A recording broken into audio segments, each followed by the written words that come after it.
అందరికీ నమస్కారం. నేను శ్రీకాంత్ యాదవ్, బీజేపీ మండల అధ్యక్షుడు ఎల్కతుర్తి.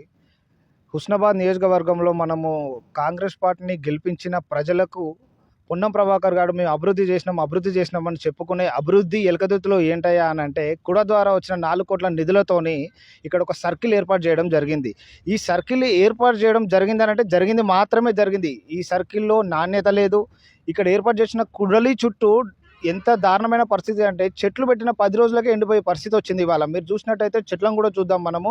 ప్రతి ఒక్క చెట్టు ఆ చెట్టును ఎందుకు పెట్టాలి అనేది కూడా మనం ఆలోచించాల్సిన టైం తీసుకొచ్చిళ్ళు వాళ్ళు. ఈ కుడలి అనే ఒక డెవలప్మెంట్ అనేది చెప్పుకోవడం కోసం 4 కోట్లు అని చెప్పుకోవడమే తప్ప ఈ 4 కోట్లు మన ఎల్కతుర్తి మండలంలో ప్రజలకు ఏమన్నా ఉపయోగపడిందా అయ్యా అంటే ఏమీ లేదు. మేము చేసినామని చెప్పుకోవడానికి ఆ ఇళ్ల స్థలాలను కొంచెం అటు ఇటు అని వెడల్పు చేసి కొంచెం ఏదో కుడలి సర్కిల్ లాగా తీసుకునడం తప్ప ఏమీ లేదు. చుట్టూ డ్రైనేజ్ ఒకటి. ఈ డ్రైనేజ్ మాత్రం ఎంత దారుణమైన పరిస్థితి అంటే రోడ్లను ఒకటి డ్రైనేజీలు ఏర్పాటు చేసినారు. ఆ డ్రైనేజీలో వరదల వల్ల ఇళ్లలకు నీళ్ళు వెళ్ళే పరిస్థితి వచ్చింది. ఇప్పుడు ప్రజెంట్ మొన్న వర్షాకాలంలో ఎంత దారుణం అంటే వర్షాలు వస్తే ఆ డ్రైనేజీ పూర్తిగా కట్టకపోవడం వల్ల ఆ డ్రైనేజీలో వాటర్ ఫ్లో పెరిగి ఇళ్లలోకి వెళ్ళింది. ఈ డ్రైనేజీ తీస్తున్న తరుణంలో నల్ల పైపులు ఆ నీటి సరఫరా చేసే పైపులు కూడా పగిలి కాలనీ వాసులకు నీటి ఇబ్బంది కూడా ఏర్పడింది. కనీసం దాన్ని పట్టించుకునే నాదుడే లేరు ఇక్కడున్న లోకల్ నాయకులైనా కూడా, లేకపోతే ఎమ్మెల్యే గారికి అసలు ఈ విషయం తెలుస్తుందా? ఎల్కతుర్తి మండలంలో హుస్నాబాద్లోనే ఉన్నదనే విషయం మరి ఎమ్మెల్యే గారు మర్చిపోయినట్టున్నారు దీన్ని. ఏమన్నా అంటే హైదరాబాద్లో ఉన్నారు, మేము హైదరాబాద్ ఇన్ఛార్జ్ చేస్తున్నాం అంటున్నాం, కానీ ఎల్కతుర్తి మండలం కూడా నన్ను గెలిపించిళ్ళు, ఓట్లేస్తేనే మేము గెలిచినామని ఒక్కసారి గుర్తుపెట్టుకోవాల్సిందిగా ఎమ్మెల్యే గారిని నేను కోరుతున్నా. రవాణా శాఖ మంత్రిగా కొనసాగుతున్న మన ఎమ్మెల్యే గారు ప్రజెంట్ ఇప్పుడు ఇక్కడ ఉన్న ఈ కుడలి చుట్టూ కనీసం దిక్సూచులు కూడా ఏర్పాటు చేయలేని పరిస్థితి ఆర్టీసీ వాళ్ళది. ఇక్కడ చీకటి పడితే లైట్లు లేవు, ఉన్న లైట్లను కనబడకుండా చేసేసి ఉన్న లైట్లు తీసేసి డెవలప్మెంట్ అభివృద్ధి చేస్తున్నాం అనే పదంలో లైట్లు పెట్టిళ్ళు, 19 లైట్లు హైమాక్స్ లైట్లు పెట్టిళ్ళు. ఓకే, అందరికీ మంచిదే. అవి ఎప్పుడు వెలిగేది ఇప్పుడు పెట్టి దగ్గర 2 నెలలు వస్తుంది. 2 నెలల నుంచి చీకట్లోనే. రాత్రి పూట ఇక్కడికి ఎవరైనా వద్దామంటే ఈ చీకటిని చూసి రాకుండా అయిపోయే పరిస్థితి అయిపోయింది. చుట్టూ ఇంతమంది జనాలు తిరుగుతున్నారు, లైట్లు లేవు, ఏమి లేదు. ఒక డెవలప్మెంట్ అనేది చెప్పుకోవడానికి తప్ప ఏం కనబడుతుంది ఇక్కడ? ఏమనంటే కాంగ్రెస్ నాయకులు మేము అభివృద్ధి చేస్తున్నాం, ఏం అభివృద్ధి జరుగుతుంది ఒకసారి చెప్పండి. 4 కోట్లను పెట్టి ఈ వేచించిల్లు. ఇప్పుడు ఈ కుడలి ద్వారా వచ్చే లాభం సరే ఓకే, డెవలప్మెంట్ అయింది, ఎల్కతుర్తి డెవలప్మెంట్ అయింది, కుడలి ద్వారానే డెవలప్మెంట్ అయిద్దా? ఒకసారి కాలనీ వాసుల దగ్గరికి వెళ్ళి అమ్మ మీ నీటి సరఫరా ఏం జరుగుతుంది, మరి మొన్న పైపుల లైన్లు పలిగినాయి, ఎవరన్నా పైపులు అతికిల్లా, మరి నా నాయకులు వచ్చిల్లా, ఆఫీసర్లు వచ్చిల్లా, మీకు నీళ్ళు వస్తున్నాయా? మొన్నటికి మొన్న మంచినీళ్ళు లేవు అని అంటే బండి సంజయ్ గారు ఎంపీ నిధుల నుంచి బోర్ వేపించడం జరిగింది. ఎల్కతుర్తిలో, దామెరలో, గోపాల్పూర్లో ఇట్లా అన్నగారిని మాట్లాడి ఇలా బోర్లు లేని దగ్గర, నీటి సరఫరా లేని దగ్గర కూడా మేము బోర్లు వేపించే ప్రయత్నం చేస్తున్నాం. ఇది అభివృద్ధి అంటే. అంతే తప్ప రోడ్ల మీద కుడలీలు కట్టి మీ అభివృద్ధి ఇది కూడా నేను కాదంటలేదు. దీన్ని అభివృద్ధిని అందరికి అందేటట్టు చేసుకోవాలి కదా. మీరు లైట్లు పెట్టి ఏం లాభం? లైట్లు ఎలుగని లైట్లు ఎన్ని రోజులు ఉంటాయి ఇంట్లో? ఏమన్నంటే మంత్రి గారు టైం ఇస్తలేరు ఓపెనింగ్కి. మంత్రి గారు ఓపెనింగ్ ఎప్పుడు టైం చేస్తారు? దీనికి కూడా అప్పుడు కేసీఆర్ కదా ఏదైనా పని చేయాలంటే యాగాలు ముహూర్తాలు చూసుకున్నట్టు దీనికి కూడా ఏమన్నా ముహూర్తాలు చూసుకోవాలంటే చూసుకోండి మరి, కానీ తొందరగా చూసుకోండి ఆ ముహూర్తాలు ఏదో. ఎందుకంటే ఈ ముహూర్తం అమావాస్య వచ్చేదాకా అల్లుడు ఆగడన్నట్టు కదా. ఇప్పుడు జనాలు వెళ్ళిపోతూనే ఉంటారు. చీకటి కోసం ఏమైనా యాక్సిడెంట్లు అయిందానికి దానికి ఎవరు బాధ్యత వహిస్తారు? ఇక్కడ ఎవరు బాధ్యత వహించారు. ఏమన్నా అంటే చూసుకొని పోవాలి, తాగిపోయింది అనే పేరు తప్ప. అదే కదా, మీరు లైట్లు వేస్తే ఇలాంటివి ఎప్పుడు కూడా పునరావృతం కావు.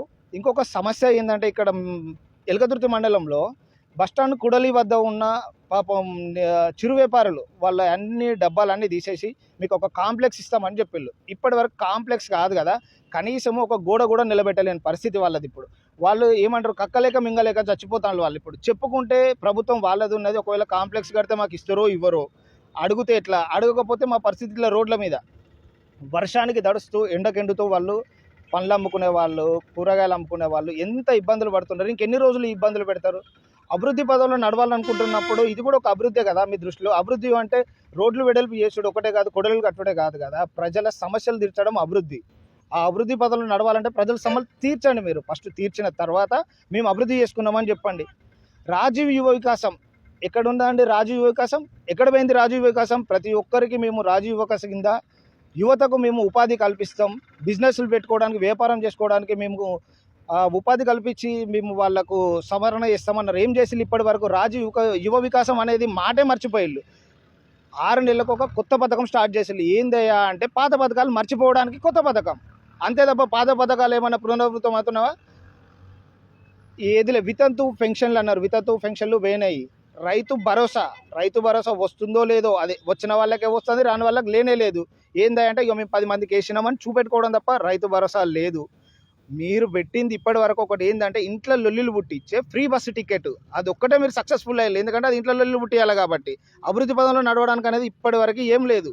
ఇప్పటికైనా దయచేసి మా హుస్నాబాద్ ఎమ్మెల్యే గారు మమ్మల్ని ఒకసారి ఎలకతుర్తి మండలం మీ నియోజకవర్గంలో ఉందని గుర్తించి ఈ అభివృద్ధిని ఇంకా ఎలా ముందుకు తీసుకెళ్ళాలి, ఇందిరమ్మ ఇళ్ళలో ఏమన్నా అవకతవకలు జరుగుతున్నాయా, మొన్నటికి మొన్న రిజెక్ట్ అయిన కొంతమంది ఇల్లు కట్టుకోలేని వాళ్ళకి ఇల్లు ఇచ్చిళ్ళు, అది ఎంక్వైరీ చేసే కదా. ఇప్పుడు ఇల్లు మీకు ఉందా లేదా అని చెప్పే కదా మనం ఇల్లు ఇవ్వాలి. ఎవరు పడితే మనకు నచ్చిన వాళ్ళకి ఇల్లు ఇచ్చినాం. అప్పుడు మీరు నచ్చిన వాళ్ళకి ఇల్లు ఇస్తే ఏం చేసి వాళ్ళు పైసలు వెళ్ళక ఇల్లు కట్టుకుంటారు. రిజెక్ట్ అయినప్పుడు ఎలిజిబిలిటీ ఉన్న పర్సన్స్కి ఇవ్వచ్చు కదా, ఎందుకు వాటిని అలానే పెండింగ్లో పెడుతున్నారు? ఇలాంటివి కాకుండా ఇంకొకసారైనా ఇప్పుడైనా సెకండ్ విడతలోనైనా లేదంటే ఈ ఉన్న రిజెక్ట్ లిస్ట్లోనైనా కూడా ఇల్లు లేని వాళ్లకు ఇల్లు ఇవ్వండి, ఆదుకోండి. ఈ భూభారతి విషయానికి వస్తే భూభారతి ధరణిని మించిపోతుంది. భూభారతి అంటే ఏ రకంగా అనుకున్నారంటే జనాలంతా ధరణిలో తప్పులని భూభారతి మంచి చేస్తుందేమో అనుకున్నారు. కానీ పాపం అప్పుడు ఇందిరమ్మ రాజ్యంలో ఇచ్చిన ఇనాం భూములను కూడా లాక్కునే పరిస్థితికి వచ్చింది భూభారతి. ఇప్పుడు అది ఎందుకు మరి అధికారులు కావాలని చేస్తున్నారా లేకపోతే రాజకీయ నాయకులు చేయమంటే చేస్తున్నారా తెలియదు. కానీ అదొక్కసారి మీరు కూడా మీ దృష్టికి తీసుకురావాలని ఈ ప్రెస్ మీట్ ద్వారా మీకు తెలియజేస్తున్నాను. అంతేకాకుండా ఆ డ్రైనేజీల విషయంలో కూడా మీరు కొంచెం కాస్త పని ముమ్మరం చేస్తే ఇంకా వర్షాలు ఇంకా పడే అవకాశాలు ఉన్నాయి. ఈ వర్షాలు వెళ్ళిపోయే లోపు మళ్ళీ ఏమైనా జరగనానివి జరిగితే ఎవరికి జరగద్దు. ఎవరైనా డ్రైనేజీలో పడిపోవడమో కానీ లేకపోతే ఇంకేదైనా జరిగితే ఇబ్బందులు ఎదురవుతాయి. అలాంటిది కూడా పునరావృతం రాకుండా చూసుకోండి. ఆ కాంప్లెక్స్ కూడా ఒకసారి మీ దృష్టికి తీసుకొస్తున్నాం ఎమ్మెల్యే గారు. ఆ కాంప్లెక్స్ విషయం ఏంటి